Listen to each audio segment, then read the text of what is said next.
I refuse to give my mother's ring to my queer daughter because it's for the next born daughter. Are you sure it's not because your daughter's queer? Are we 100% certain you're not being a bigot right now? Are we sure?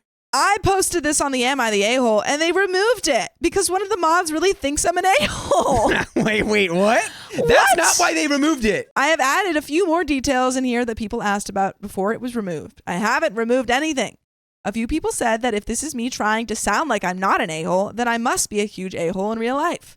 This is me being as real about these things as I can. I'm just being real, dude. By the way, this comes from a non-jewelry, and if you want to submit your own stories, go to r/OKStorytime subreddit. So, I, male 52, have 2 children. We'll call Bob, male 26, and Meg, female 22.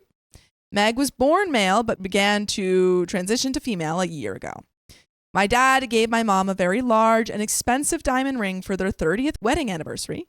And when she passed away in 2009, her will stated that everything went to my dad except the ring, which is to pass on to the next born female in our family. I only have one sibling, a brother, and like me, he didn't have a daughter. So we just figured one of us would eventually have a granddaughter and she would get the ring. The ring was last appraised in 2004 for $1.2 million. What? I do not know what it's worth now. Meg and I have always had a contentious relationship. She was always having problems in school, always causing problems with her mom and brother, wouldn't listen to anyone, had never held a job for more than a few weeks, has been arrested for shoplifting, just been a tough kid to raise. She still lives with us and we're basically still paying for everything. A few weeks ago, she said that she wants my mother's ring. I thought she was kidding, but when I said no and kind of laughed about it, she exploded and called me all kinds of names and threw food all over the kitchen before storming out. I wanted to change the locks while she was gone, but I calmed down because I know that would probably lead to a bad outcome. My wife initially agreed with me, but has now started to think that Meg should get the ring. I am absolutely not going to give her the ring, and here is why. It would fracture my relationship with my brother. I am not 100% sure that Meg didn't transition specifically to get this ring. I mean, what? No, but like 1.4 billion, that's fair. That's crazy, though. I'm sorry. That's crazy. I don't think people appreciate the absurd lengths that people would go to acquire something worth that much money. But of course, that's an absurd thing. This is absurd. That's absurd. But it is not a 0% chance, which is in a way even more absurd. She has said several times that we're dumb not to sell it. A lot of people really took issue with this, and that's the reason my post was deleted. While it's very extreme to transition just to get a ring, children have unalived their parents for less money. Yeah. Who do you think your daughter is? Meg has already asked her grandparents and us for her share of her inheritance. I hate the thought of it too, and I hope it's not true. Even though this wasn't an issue my mother ever thought about, I am positive that she wouldn't want a trans female to have the ring. She wanted the ring to be passed down from daughter to daughter so that no one could ever lose it in a divorce. Currently, my daughter dates women, which could lead to the exact problem my mom wanted to avoid. Someone mentioned she could detransition after getting the ring. Even though I'm not happy about it, I am willing to accept my daughter as she is, and I try my best to not use her passed away name and use the right pronouns. A lot of people said a lot of hateful things about me being transphobic, and if that's how you feel, consider that I still support her. She's on my insurance, and I pay for her medication that insurance doesn't. It's been hard on the whole family, and we're doing the best we can. Her doctor said that being transgender may be the reason she struggled so much growing up. And at the end of the day, I just want my kids to be healthy and happy.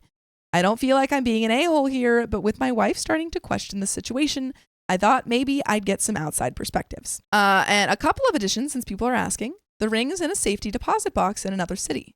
Meg doesn't even know who to contact in order to see if she'd be eligible for the ring. In that sense, I'm stopping her getting the ring. I am not sure what the exact wording of the will is, but it's a legal document and very specific about how the ring should be transferred. If one of us has a cis granddaughter that isn't responsible and would want to sell the ring, I would do all I could to stop the transfer. But unless there are stipulations in the will for that, which there might be, I would really have no choice.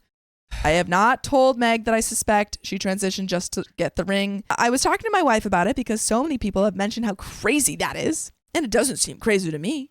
And my wife verbalized it better than I did. She's always treated us, but especially me, like a resource, not like family. And that is your argument that you should have been using the whole time. That is an argument that you could have made, and everyone probably would have been like, yeah, your daughter seems like, she's just using you guys for money because she's grown up wealthy her whole life. And if you said that, I probably would have been like, huh, but you've only said the worst things that came out of your mind. She wants the ring. Comment 1. Hey, OP, my older sister acts very similarly to Meg, but she's not trans. Let's take trans out of the equation. Meg throws tantrums and has said she'd sell the ring. Trust me, she'll do just that. My sister stole and sold my grandmother's ring that was supposed to come to me. She also stole and sold my Scottish great-grandmother's platinum bracelet that was supposed to come to me. I can't get those things back. My older sister is now in jail at 38 for not paying her registration and car insurance. Comment 2, get a replica ring made, give it to Meg, and see how quickly she sells it. Reply says, honestly, that's diabolical, but it's prove OP's point pretty fast. I played off like it's legit, even after the fact. Oh, it's not actually valuable? Well, it's meant as an heirloom, so that wasn't the point anyway. Or another reply says, shady as crap, but probably necessary, TBH. The ring is essentially an engagement marriage ring, and if Meg isn't getting married, then there's no reason for Meg to want the ring. That's the type of ring you give to your future son-in-law when he asks for permission to marry your daughter, or the type of ring you give to them when they announce their engagement. So I'm questioning why Meg wants it, especially now. There is an update. I contacted the law firm that set up the will and got some clarification on the actual terms. Long story short, there is language in it that stops Meg from being eligible to claim the ring. There's also exclusions for being attracted to the same gender and for being untrustworthy, amongst other things. The bigot contract rears its head finally. Wow. It's the bigot contract. We're going to use the bigot contract. Cool. Yeah. In addition to the specific exclusions outlined in the will, anyone can inherit it or be blocked if my brother, my father, and I all vote for it. I remember when my parents set this up, it was such a big deal. It was going to be their legacy. They immigrated to the U.S. while my mom was pregnant with me, and it was very important to them to set down roots. And this was going to be the thing that would bind our family together for generations and keep the story of their trials and eventual success relevant to our bloodline. I hadn't thought about the ring in a long time. Why would I? We weren't planning on having any more kids, and neither was my brother. So that generation wasn't going to get it. So why would it matter what the actual terms were? When my daughter started to transition, it didn't even occur to me that it might make her eligible for the inheritance. That's how far removed from my day-to-day life the ring is. Now that this has all happened, I've given a lot of critical thought to what this ring really is and what it will in all probability accomplish. Honestly, almost all the comments that I got on here were helpful, so thank you. Unless you accused me of naming my daughter Meg because of Family Guy or saying that this is an episode of Family Guy. I have spoken to my brother. I told him that Meg asked for the ring, and I said no without even knowing the terms of the will. He agreed that Meg has too many problems to get the ring, and like me, he hadn't even thought about the ring since the will happened.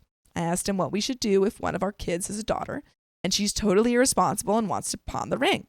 He agreed that it would be a problem that he wouldn't want. Then I told him that I just don't see this working out the way our mom had thought it would. That depending on the economic conditions by the time it's inherited, it might just be a race to see who can have the first girl so they can sell it and have some security. The further away from my mom it gets, the less sentimental value it has. He agreed with all my points. I suggested that we sell it and set up a trust in our mother's name that gives all of our kids several payments to make their transition into adulthood easier. Maybe a payout at 18, 21, and 30. My brother likes the idea, but the only way we can do this is convince my dad. He's 83 and still pretty sharp, but his wife's memory and legacy is very important to him. So I have no idea if it's something he'll even consider. So that's where we are. Thanks for your input. And edit, the value for the ring is for insurance purposes. I don't know anything about jewelry. According to the helpful people here, the ring is worth somewhere between 10 and 80% of the value. That's a spectrum. Yeah. I'm sure we'll get a new valuation if we go forward with the sale. I don't really know anything about the ring other than it's a single large diamond. So many hateful people on here talking crap about my passed away mom. You are really cool. My mom had some bad antiquated ideas, but she was a great mom. You also have some bad antiquated ideas. Yeah. It's like she was a great mom because you fit into her idea of what a human being is allowed to be. You have those same ideas. You didn't learn too much. I had a great childhood, and my kids, whom she loved very much, also have great memories of her. So enjoy hating on an old passed away woman. I'm sure it depresses the other slugs on here. I won't hate on your mom, but Well, I just am disappointed in you. That's what I'm here for, folks. Just you telling me not to hate on your mom is really makes me want to hate on your mom. But there are some comments to finish the story off. Comment 1, my brother works in a business that buys old jewelry, gold, and diamonds. Based on his experience and inheritance, it's very possible that you are making a mountain out of an anthill, and the ring is not as valuable as you think. And there is an update. I spoke to my dad for the first time in nearly a year. I got my brother on, and we presented him with what we saw as the problem with mom's ring being passed to daughter to daughter.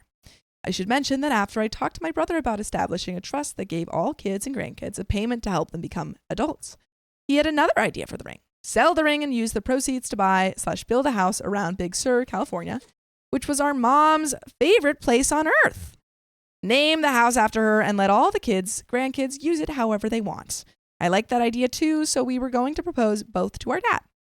He immediately shot both of them down. He did agree that it's very possible that whoever gets it will just sell it and that it could cause strife, but it's her will that is being passed on, and he wants to ensure that her wishes are fulfilled. My dad did like the idea of a house in Big Sur for the family and said he might look into doing that and asked if we could be interested in helping, which we are, so that may materialize.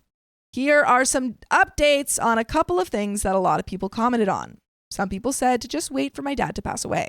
Not that I want my dad to pass, and I don't like speculating on his passing, but his dad lived to be almost 102, and my dad is in really good shape for an 83-year-old, 84 in March. So he might have another 20-ish years. There was a lot of discussion about how much the ring is worth.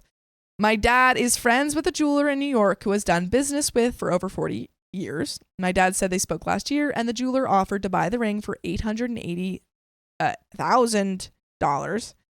My dad says he could get more at an auction if he wanted to sell, which he doesn't. By the way, we do want you to listen to full episodes with stories just like this. Just go to Spotify, Apple Podcasts, or your favorite podcast app and search up OK Storytime. Just do that.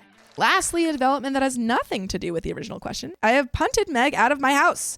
I'm not taking her off my insurance, and I've given her a month to move out, but I am otherwise 100% done. She has always had a better relationship with her mom than me. I wonder why. But they got in a fight over a stupid effing purse, and Meg hit her in the shoulder. Oh, it left a huge bruise. My wife is shocked and hurt and angry. She can't believe we raised such a brat. I can. That was the moment she's like, our kid's a brat. I can believe that you guys would raise a brat. I hope that this will help fix whatever is wrong with her, but for now, I don't ever want to see her again once she leaves. And comments, you're going to have similar problems with a family house. It will need to be passed on to somebody, and that person can just sell it. The person could also close it off to the wider family, making it just their house alone, or rent it out to others. Same problem, but now it's a house shaped. Reply, way more work, drama, and upkeep too. Who's going to pay for utilities? What if OP pays half the utilities, but brother's side uses it more? Who's going to make rules on when it can and can't be used? What if one couple wants it as a romantic weekend alone and another family wants to invite a bunch of friends? Who's going to manage a reservation system? Who's going to pay repairs, property taxes? Who's going to keep an eye on it and make sure someone in the family isn't reserving it and using those reservations to rent it out on Airbnb? And basically saying there are a lot of problems with that idea.